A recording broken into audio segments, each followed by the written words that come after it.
Pessoal, nós estamos aqui no Jabuti, fazendo o plantio das árvores em homenagem às vítimas da Covid-19 em Apucarana. 77 anos da nossa cidade. Estamos plantando 125 árvores nativas, lembrando essas pessoas queridas que perdemos e circundando essas 125 árvores com 77 cerejeiras.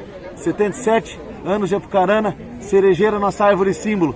É Apucarana abraçando as famílias que perderam. Vamos continuar firmes, usando a máscara, nos cuidando. Vamos vencer o coronavírus se Deus quiser. Viva Apucarana nos seus 77 anos.